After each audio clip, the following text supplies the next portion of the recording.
Very warm welcome class. तो आज का जो हमारा टॉपिक ऑफ कवरेज होगा करंट एंड इलेक्ट्रिसिटी। हमारा सबसे पहला टॉपिक होगा करंट। करंट का मतलब क्या है? रेट ऑफ फ्लो और change with respect to any line, area और वॉल्यूम। अब ये लाइन, एरिया और वॉल्यूम, इन तीनों चीजों के बारे में हम पहले एक इंट्रोडक्टरी डिस्कशन कर लेते हैं। सपोज कीजिए कि कहीं हमें एक ऐसे एरिया में है जहां पे लोग जो है ज्यादातर वर्क जो है वो बोट से करने के लिए जाते हैं। अब किसी एक पर्टिकुलर लाइन को हमने यहाँ पे इमेजिन कर दिया, ए क्रॉस बी, इस रिवर के दोनों बैंक को जोड़ते हुए। जिस रिवर के बारे में हम बात करने जा रहे हैं, जहाँ पे बोट्स का फ्लो होता रहता है।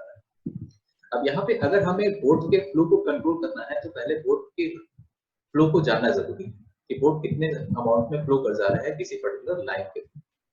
अब एक इमेजिनरी लाइन ए बी के थ्रू कितने नंबर ऑफ बोट निकल रहे हैं, उसके लिए हमने क्या किया कि एक टाइम टी1 पे हमने काउंटिंग स्टार्ट की, जब अभी कोई बोट वहां से मूव नहीं किया। टाइम t1 से टाइम t2 के बीच के ड्यूरेशन, इसको हमने डेल्टा टी कहा, उसके बीच में हमने देखा कि कितने नंबर ऑफ बोट्स जो है वो उस प्लेस से मूव कर जा रहे हैं। अगर नंबर ऑफ बोट्स जितने मूव कर रहे हैं उसको उस टाइम ड्यूरेशन डिवाइड कर देते हैं तो उसी को हम क्या कहेंगे? Current of boat. तो करंट ऑफ बोट्स के से हमें ये समझ में आ जाएगा कि कितने नंबर ऑफ बोट्स पर सेकंड उस प्लेस से मूव कर रहे हैं। तो बोट करंट या करंट ऑफ बोट जो है वो बस उन्हीं वैल्यूज को रिप्रेजेंट करेगी, number of boats divide by data T.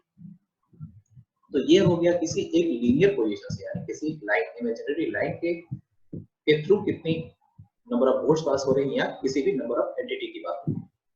Second होता है एरिया। हम एक पाइप लेते हैं,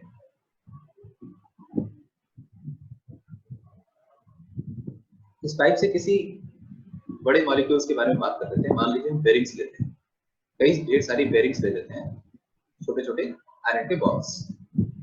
अब ये आयरन के बॉल्स जो है, हमने क्या किया कि इसको एक साइड से इंटर करते गए ढेर सारी आयरन की बॉल, और दूसरी साइड से आयरन की बॉल्स गिरती जा रही है। यहाँ पे हम किसी एक आर्बिट्ररी क्रॉस सेक्शन एरिया पर जब पहुंचते हैं, इसी आर्बिट्ररी क्रॉस सेक्शन एरिया को जब देखते हैं तो इस आर्बिट्ररी क्रॉस सेक्शन एरिया से कितने number of iron balls move कर रहे हैं, जब हम उसको कैलकुलेट करते हैं किसी particular duration time delta T के पर unit area number of balls move divided by time, तो इसे हम क्या कहेंगे? Current of iron balls. अब इन केसेस में हम आसानी से डेंसिटी के बारे में बात कर सकते हैं, क्योंकि rate of flow on an average लगभग सेम रहता है। क्योंकि यहाँ पे क्या है, हमने आयरन बॉल्स ली है। आयरन बॉल्स क्या होते हैं? सॉलिड होते हैं। सॉलिड का शेप एंड साइज फिक्स होता है, तो लगभग वेट यहाँ से फिक्स होगा। अब अगर हम इससे किसी छोटी क्वांटिटी की बात करते हैं, जैसे ऐसी ऐसी एंटिटी की बात करते हैं जिसमें प्रेजेंट मॉलिक्यूल्स का साइज बहुत ही कम होता है, जैसे वाटर। अब वाटर के केस में देखते हैं, अगर वाटर के मॉलिक्यूल्स की बात करें तो उनका फ्लक्चुएशन किसी भी एरिया से फ्लक्चुएशन होता रहता है। किसी भी अगर पर्टिकुलर एरिया पे देखेंगे तो उनका रेट जो होगा या उनका मूवमेंट के नंबर ऑफ पार्टिकल्स जो है वो हर बार वेरी करते रहेंगे। तो इस केस में हम क्या कर सकते हैं कि एक वॉल्यूम कंसीडर कर सकते हैं। इस पर्टिकुलर वॉल्यूम से कितने amount of water molecule flow कर गए, हम इसको कंट्रोल कर सकते हैं। लेकिन किसी पर्टिकुलर एरिया से कितने number of water particles move किए, इसको कंट्रोल करना हमारे लिए थोड़ा सा टीडियस वर्क होगा, क्योंकि वो हर बार बहुत तेजी से फ्लक्चुएट कर रहे होंगे। लेकिन वॉल्यूम में, विद इन वॉल्यूम जो है, उनके अंदर का इंटरेक्शन, मतलब इंटरेक्शन, जितने भी तरह के इंटरेक्शन पॉसिबल हैं, उन इंटरेक्शंस के बाद जो भी चीजें बच रही हैं, हम उनके वॉल्यूम को एटलीस्ट कुछ कैलकुलेट कर सकते हैं, जिसको हमने कलेक्शन ऑफ मॉलिक्यूल्स मान लिया, हम कलेक्शन ऑफ मॉलिक्यूल्स को इजीली कैलकुलेट कर सकते हैं, बस इसलिए यहाँ पे हम वॉल्यूम कंसीडर कर रहे हैं, अदरवाइज हम एरिया भी कंसीडर कर सकते हैं अगर हम नंबर ऑफ मॉलिक्यूल्स को उस पर्टिकुलर क्रॉस सेक्शन एरिया से काउंट कर सकते हैं। लेकिन for the sake of calculation of easiness हम क्या कर रहे हैं, यहाँ पे वॉल्यूम ले रहे हैं। तो इस पर्टिकुलर वॉल्यूम से volume of water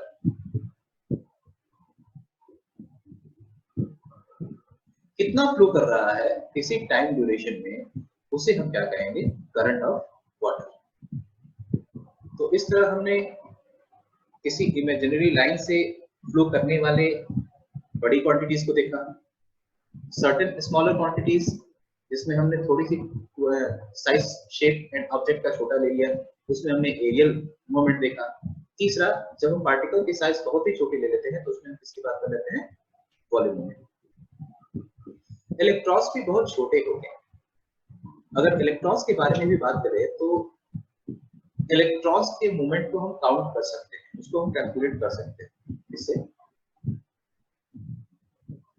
number of quantities of flow of electrons हमारे लिए काउंटेबल